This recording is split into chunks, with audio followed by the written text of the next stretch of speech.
Well, there's big breaking news coming in at this hour. The US President Donald Trump seems to have taken a big U-turn over Greenland. Now, this is the US President's big Greenland climb down. Now, Trump has reversed the tariff threat. Remember that Trump had threatened tariffs on NATO allies. Now, the US President has gone on to say the Greenland deal framework has been formed. Now, this comes as the US and European Union tensions have de-escalated with the US President Trump's latest move. Now, the US President has gone on to say that there will not be any additional tariffs on EU allies. While the US President seems to have opted out of imposing tariffs on the allies, and Trump has in fact even hailed the productive meet. He's called the meeting with the NATO chief as productive. Apart from this, he's also deputed Marco Rubio as well as J.D. Vance for the Greenland talks. Listen into the reactions coming in on this. I see what's happening with Greenland. I wonder, because I want Greenland for security. I don't want it for anything else. We have so much rare earth. We don't know what to do with it. We don't need it for anything else. And in terms of Greenland, you have to go 25 feet down through ice to get it. It's not something that a lot of people are going to do or want to do. No, this is security we're talking about. And I can say one thing about Mark. He wants security, and he wants security for all of us. I think we're a member of NATO. Engaging constructively on international security matters hugely, particularly when it comes to security in the Arctic, and that's the context in which this discussion is going on in relation to Greenland. As we engage constructively, I have made my position clear on our principles and values.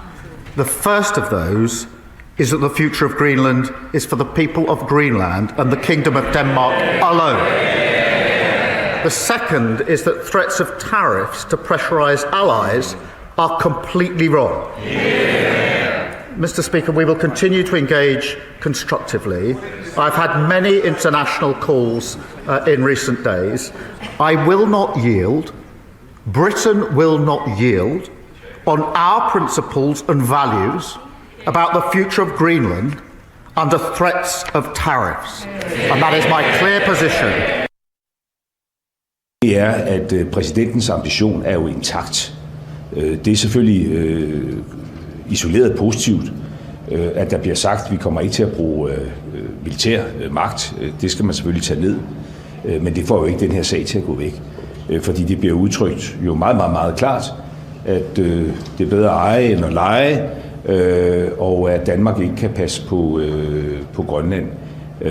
Så udfordringen er der jo stadigvæk. En tænkning omkring territorial integritet, som ikke matcher med de institutioner, vi har. Grønland er en del af NATO, Danmark er en del af NATO, og vi kan godt udøve vores overhøjhed i Grønland. The details of this framework are scant, and perhaps they don't even exist yet, because President Trump says that he's putting top members of his cabinet, including the vice president and secretary of state, in charge of negotiations.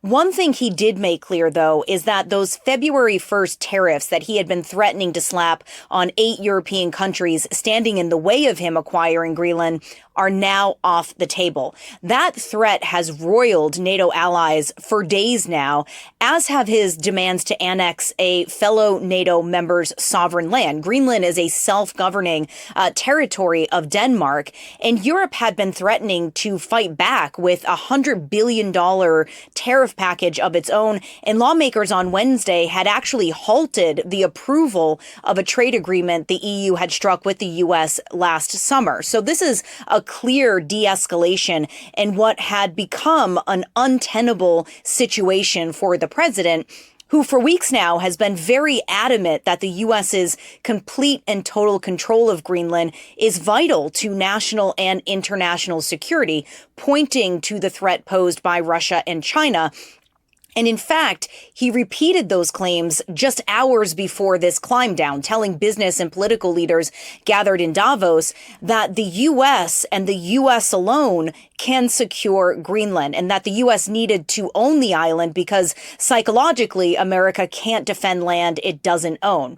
It's not clear, though, if the U.S. is going to have any control over Greenland under this framework. And when the president was asked about this, he would only say it's a forever deal that puts everyone in a position of security. That security, according to experts, is likely to include an increase of NATO's presence in the Arctic to help counter any threat from Russia and China, but also a larger U.S. military presence. Under this decades-old treaty with Denmark, the U.S. already has the authority in perpetuity to build military bases in Greenland. The president said on Wednesday that he wants to build his anti-missile defense system known as the Golden Dome in Greenland. So perhaps this will also be firmed up in this deal. But this is a clear climb down for President Trump, who earlier in the day said he wouldn't take Greenland by force, but it now appears he won't be taking it at all.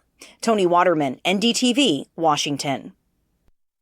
US President Donald Trump says he is dropping his threat to impose tariffs on several European countries, citing what he describes as a new framework with NATO on Arctic security.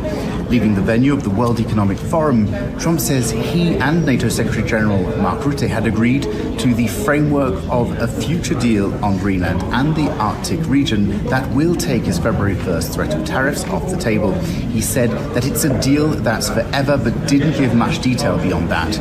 The abrupt change comes shortly after he told the World Economic Forum in Davos that the US would not use force to pursue control of Greenland.